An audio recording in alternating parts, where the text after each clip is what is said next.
जो सुबह मुझे बहन कॉल करे ऐसा ऐसा हुआ भैया बोले तो मधु का फोन तुम्हारे फोन पे आया बोल के मालूम हुआ? मेरे हमारे फ़ोन पे नहीं आया, पापा के फ़ोन पे आया। पापा के फोन पे मधु फोन करा। कितने बजे करा? सुबह कितने बजे मुझे नहीं पता। 7 कॉल मिस कॉल है बोल के चला है हमारे पास इनके वाले। जो हमारी बहन के साथ होना दूसरी बहन के साथ नहीं होना, उसको सज़ा मिलना चाहिए। जो लोग है ना, एक क्या बोलते हैं केसीआर साहब लोग, उन लोग वो पार्टी वाले आके पूछ रहे ही नहीं हमको जो क्या हुआ ऐसा बोल के। मधु टीआरएस का लीडर है बोल के मालूम हुआ हम लोग को, इसलिए नहीं आ रहा हूँ। जो भी होना हम लोग नहीं आ रहे। कितने साल से काम कर रहे थे? वो 4 साल से काम कर रहे हैं वहाँ पे घर पे। आप क्या करते? हम चिकन की दुकान पे काम करते हैं। 4 साल में आप घर को जाते आते तो आपको नहीं मालूम मधु टीआरएस का लीडर है? वो टाइम पे मधु पी के था ड्रंक कर रहा? नहीं, इन लोग तो नहीं थे ना। बिस्मिल्लाहिर्रहमानिर्रहीम। मैं सबसे पहले सेट हो जाऊँ बस से। मैं सबसे पहले माज़रत करता हूँ कि काफ़ी ताख़ीर आप लोगों को भी बहुत देर इंतज़ार करना पड़ा। उसकी मजबूरियाँ ये थी कि बच्ची को कोर्ट लेकर गए थे और फिर कोर्ट से, क्योंकि परसों हम ही धरने के वक्त बोले थे कि फैमिली को थ्रेटनिंग कॉल्स आ रहे हैं, तो उसके बाद से बच्ची को पुलिस प्रोटेक्शन दिया गया है, पूरी फैमिली को। तो पुलिस प्रोटेक्शन में बच्ची कोर्ट को गई, फिर घर आई, फिर वहाँ से निकलने में पुलिस का परमिशन भी दरकार था। तो ये प्रोसेस में ताख़ीर हुई, जिसके लिए मैं माज़रत चाहता हूँ। बहरहाल ज़रा फ़ोन सब बंद कर दो।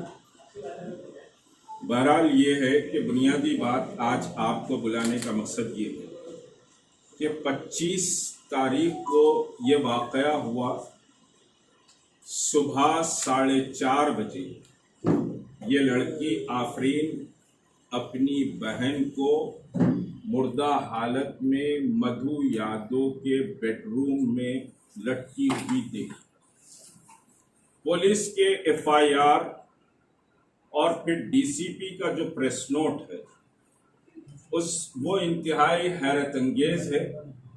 और ऐसा महसूस होता है कि डे 1 से पुलिस मुजरिम को बचाने की कोशिश कर रही है। डिप्टी कमिश्नर साहब ने प्रेस कॉन्फ्रेंस ली, इसमें कोई दो राय नहीं है। और जो प्रेस कॉन्फ्रेंस का मैटर, आज भी मैं असिस्टेंट कमिश्नर साहब से प्रेस कॉन्फ्रेंस का ऑफिशियल जो मैटर था वो मंगाया, वो आपके पास भी वो मैटर होगा। अगर आप उसको देखें तो उसमें कहीं भी ये नहीं लिखा हुआ है कि ये समझिए कि मर्डर है या फिर समझिए कि इसमें रेप हो सकता है। ये दोनों चीजें प्रेस कॉन्फ्रेंस में भी नहीं है, जबकि एक्यूज को पुलिस जुडिशियल कस्टडी में चल्लापल्ली भिजा दिया गया। जब एक्यूज को चल्लापल्ली भिजाया गया तो आप इन्वेस्टिगेशन कैसे नहीं करें, एक बड़ा सवाल पैदा हो सकता है। और एक्यूज से इन्वेस्टिगेशन क्या हुआ वो भी पब्लिक के सामने नहीं लाया गया। नंबर 1 क्वेश्चन हमारा, पहला क्वेश्चन ये है कि आप एक्यूज को जुडिशियल रिमांड में भिजा दिए और प्रेस कॉन्फ्रेंस में डीसीपी और असिस्टेंट कमिश्नर जो इंचार्ज हैं वो बैठकर प्रेस कॉन्फ्रेंस लिए। उस प्रेस कॉन्फ्रेंस में ये नहीं कहा गया कि ये सस्पिशियस मर्डर है, ये भी नहीं कहा गया। ये रेप केस हो सकता है, ये भी नहीं कहा गया।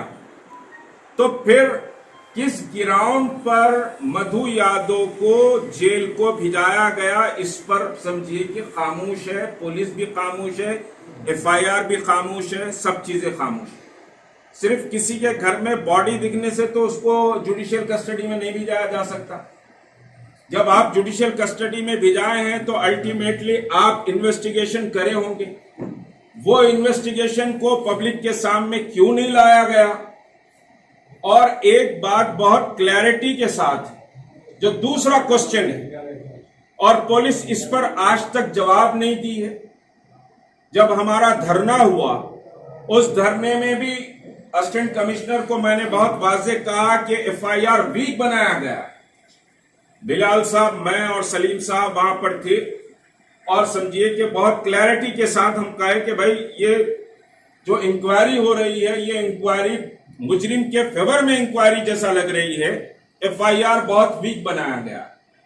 बहरहाल पुलिस ने तयक्कुद दिया कि साहब हम इंक्वायरी कर रहे हैं। उसके बाद उसी रात को पुलिस ने डिसाइड किया कि असिस्टेंट कमिश्नर को समझिए कि इंचार्ज बनाया जाए और लोकल पुलिस ऑफिसर से वो केस ले लिया गया। असिस्टेंट कमिश्नर की निगरानी में ये इंक्वायरी चल रही है। अब जो दूसरा अहम सवाल है, आफरीन के बयान के मुताबिक जो एफआईआर में लिखा हुआ और डीसीपी की प्रेस कॉन्फ्रेंस में भी है, बच्चों को समझाए जैसा होम मिनिस्टर भी कह रहे हैं कि निर्भय लगा दिया गया और कमिश्नर को बुलाकर बात भी की गई। खुदारा आप ये बताइए कि आफरीन का जो बयान ऑन रिकॉर्ड है पुलिस का, उसमें ये पुलिस ने लिखा है कि रात में 10 बजे मधु यादव आता है, इस लड़की की बहन को कमरे में ले जाता है, अपना बेडरूम लॉक कर देता है। बच्ची पूछती है कि क्यों लेकर जा रहे हैं, वो कहता है कि मैं काम से ले जा रहा हूं, तू खामोश बैठ जा। सुबह 4:30 बजे, पुलिस का बयान कह रहा हूं मैं, पुलिस का जो इन राइटिंग बयान, 4:30 बजे 25 की सुबह 4:30 बजे आफरीन उठकर अपनी बहन को देखने जाती है। वो ये देखती है कि उसकी बहन लटकी हुई है और उसकी मौत वाकई हो गई। अब उसके बाद पुलिस ने यह कहा कि will receive the complaint 10:30 PM 10:30 AM। तो अब 4:30 बजे ये वाकया हुआ। तो पुलिस खुद कह रही है कि हम 10:30 बजे हमको कंप्लेंट रिसीव हुआ आफरीन की तरफ से। तो 6 घंटे, पूरे 6 घंटे क्या बॉडी लटकी हुई रही? 6 घंटे पुलिस क्या मैनेज करी? इन 6 घंटों की कोई तफसील पुलिस नहीं बताई। यह बहुत बड़ा सवालिया निशान है कि 6 घंटे में क्या क्या हुआ। और पुलिस ये कहती है कि भाई हम उस उस्मानिया दवाखाने को समझिए उन्होंने लेकर गए या फिर कैसे हुआ, मधु यादव साथ गया।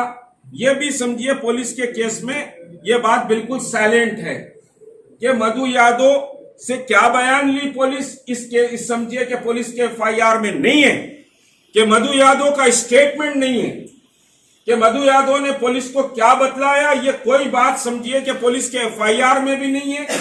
और डीसीपी की जो प्रेस कॉन्फ्रेंस है, वो प्रेस कॉन्फ्रेंस में भी समझिए कि ये बात नहीं कही गई है कि मधु यादव से पुलिस ने क्या पूछा, मधु यादव ने पुलिस को क्या बयान दिया। ये इस पर पूरी पुलिस की समझिए कि ऑफिशियल जो रिकॉर्ड है वो साइलेंट है। तो इस पर कई सवालात उठते। एक ये कि मधु यादव कंफर्म टीआरएस का वहां का लीडर है, जिसको छुपाने की कोशिश की जा रही है कि वो टीआरएस का नहीं है।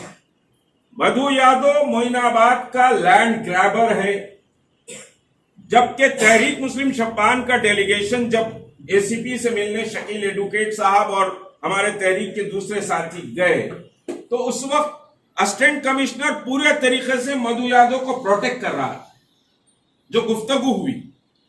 और वो टीआरएस का लीडर है, नहीं टीआरएस का लीडर नहीं है। तो पुलिस क्यों समझिए कि क्लैरिफाई कर रही है कि वो टीआरएस का लीडर है क्या टीआरएस का लीडर नहीं है? पुलिस सफाई क्यों दे रही है? ये बात समझ में नहीं आई। और फिर ऑफिशियल स्टेटमेंट जो होम मिनिस्टर साहब का आया है, वो सिर्फ उर्दू अखबारात के लिए आया है, उर्दू प्रेस नोट आया है।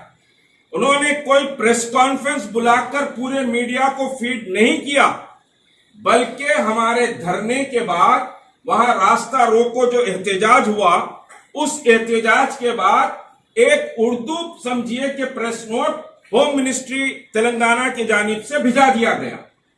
ऑफिशियल स्टेटमेंट आज तक होम मिनिस्टर का नहीं आया। और फिर दूसरी बात यह है कि टीआरएस का ना एमपी उस घर पर गया। अगर इन्हें टीआरएस का लीडर नहीं है तो फिर टीआरएस का एमपी विक्टिम के घर पर क्यों नहीं गया? इस मासूम बच्ची और उसके खानदान से क्यों मुलाकात नहीं किया? एमएलए क्यों नहीं गया? दूसरे लीडर्स क्यों नहीं गए? मैं इसको कम्युनलाइज नहीं करना चाह रहा हूं, लेकिन कुछ दिन पहले दिशा का वहां एक मर्डर हुआ। पूरी टीआरएस की टीम वहां पर समझिए कि दिशा के घर पर मौजूद नजर आई। छोटे से बड़ा मिनिस्टर नजर आया। ये गरीब फैमिली है, ये समझिए कि हाउसमेट फैमिली है। इनका बाप समझिए कि ऑटो चलाता है, गरीब है, बच्चियों को प्रॉपर टेक केयर नहीं कर रहा था, तो आपके पास भी कोई अहमियत नहीं है। एक तेलंगाना की मासूम लड़की का रेप होता है और उसका मर्डर किया जाता है। पुलिस समझिए ना रेप का लफ्ज इस्तेमाल करती है, ना मर्डर का लफ्ज इस्तेमाल करती। होम मिनिस्टर साहब समझिए कि कमिश्नर को बुलाकर अखबारात को फोटोज जारी कर देते हैं कि भाई इसमें कोई समझिए कि वो नहीं किया जाएगा, बल्कि पूरी दयानतदारी से इन्वेस्टिगेशन होगा। क्या इन्वेस्टिगेशन होगा? आपके एफआईआर में और आपकी प्रेस कॉन्फ्रेंस में ना मर्डर का जिक्र है, ना रेप का जिक्र है।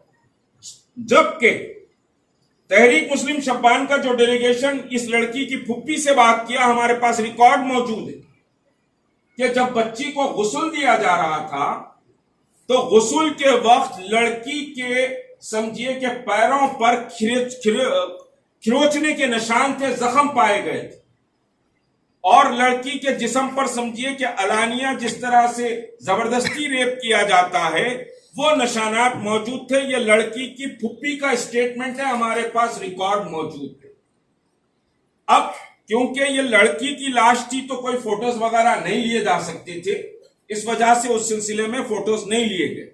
लेकिन ये क्लियर समझिए कि रेप एंड मर्डर है।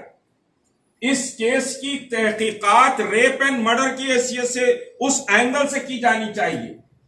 अब इस केस में जो पुलिस तहकीकात कर रही है ये कि साहब ये सुसाइड केस है, सुसाइड का केस समझिए बनाकर इस पर तहकीकात की जा रही है, जो टोटली गलत है। इसको हम स्ट्रांगली कंडम करते हैं और हुकूमत से मुतालबा करते हैं कि ये क्लियर रेप केस है। जो एविडेंसेस हमारे पास निकल कर आए हैं ये रेप केस है और ये मर्डर केस है। और मधु 6 घंटे पुलिस को क्या इन्वेस्टिगेशन हुआ, 6 घंटे तक पुलिस 4:30 बजे सुबह से 10:30 बजे पुलिस के बयान के मुताबिक 10:30 बजे तक, क्या 6 घंटे तक समझिए कि पुलिस तमाशा देखती रही या मधु यादव को बचाने के लिए कुछ समझिए मामलेदारी करते रही? इस पर बहुत सारे सवालात उठते हैं। इन सवालात का जवाब होम मिनिस्टर को और तेलंगाना हुकूमत को देना चाहिए। मैं पुलिस से नहीं कह रहा हूं, मैं तेलंगाना हुकूमत की मुजरिमाना ये खामोशी पर सवाल उठा रहा हूं कि एक लड़की अगर रेप होता है तो उसके साथ ये अमल है और दूसरी लड़की का रेप होता है तो समझिए कि ये अमल है। अब इस पर समझिए तहकीकात होनी चाहिए। हम खामोश नहीं बैठेंगे, हम समझिए कि इस पर बराबर आवाज भी उठाएंगे। होम मिनिस्टर और फिर हुकूमत के खिलाफ एक बड़ा मूवमेंट भी समझिए कि मूवमेंट में भी हम इस बात को तब्दील कर सकते हैं अगर इंसाफ नहीं किया जाता। ये ठंडी ठंडी बातें करके के साथ नहीं वो हैंग हो गई, सुसाइड है, इसको हम मानने के लिए तैयार नहीं। नंबर 1। दूसरी बात, तहरीक मुस्लिम शब्बान और जॉइंट एक्शन कमेटी की तरफ से इस लड़की को, ये जो आफरीन है, इस लड़की की आज से मुकम्मल खाने की, उसके लिबास की, उसके मेडिकल की, उसकी दीनी तालीम की और शादी की जिम्मेदारी हम कबूल करते हैं। इस लड़की की तरबियत और तालीम और उसके साथ उसके खाने और उसके समझिए कि तमाम जिंदगी के जो भी मसाइल हैं वो, और फिर इसकी शादी, ये सब चीजें इंशाअल्लाह अज़ीज़ अल्लाह के भरोसे हम इसको समझिए कि साहब कबूल करते हैं। इस लड़की को कोई काम करने या किसी के पास जाने की जरूरत नहीं पड़ेगी। और इस सिलसिले में समझिए कि जब हम ये फैसला करें तो जनाब बिलाल साहब ने इस सिलसिले में 50,000 रुपीस की रकम समझिए कि देने का वादा किया है कि इस सिलसिले में 50,000 रुपीस फर्स्ट कमिटमेंट बिलाल साहब की तरफ से समझिए आया है। और हर महीना इस बच्ची का राशन पानी सारे जरूरियात की चीजें तहरीक मुस्लिम शब्बान के कारकुन उसके घर ले जाकर पहुंचाएंगे ताकि बच्ची कैसी है क्या है एक राब्ता भी हमको रहे। एक राब्ता हम बच्ची से रखें, इसकी तालीम और तरबियत का भी इंतजाम समझिए कि हम करेंगे। कुरान समझिए कि पढ़ाई जाएगी और दीनी तालीम का पूरा इंतजाम भी इस लड़की के घर पर हम करने का फैसला किए। तो हुकूमत से जो सवालात है वो बाकी रहेंगे और इस सिलसिले में हम कोई नरमी नहीं बरतेंगे, कोई खामोशी नहीं बरती जाएगी। लैंड ग्रैबर्स मिलकर इस मसले को दबा देना चाह रहे थे। मधु यादव भी लैंड ग्रैबर है और कुछ लैंड ग्रैबर जाहिरी तौर पर आवाज उठा रहे थे ताकि ये मसला दब जाए, लेकिन ये मसले को समझिए पूरी ताकत से कुव्वत से हमने उठाया है और इसको समझिए जब तक के मुजरिम को सजा नहीं मिल जाती, मुजरिम को कानून के दायरे में सजा नहीं मिल जाती, उस वक्त तक हम खामोश नहीं बैठेंगे। बच्ची की जिम्मेदारी हमारे जिम्मे रहेगी। अब बच्ची समझिए कि कुछ कहेगी उस रोज के हालात पर, आप बच्ची से सवाल बोलो।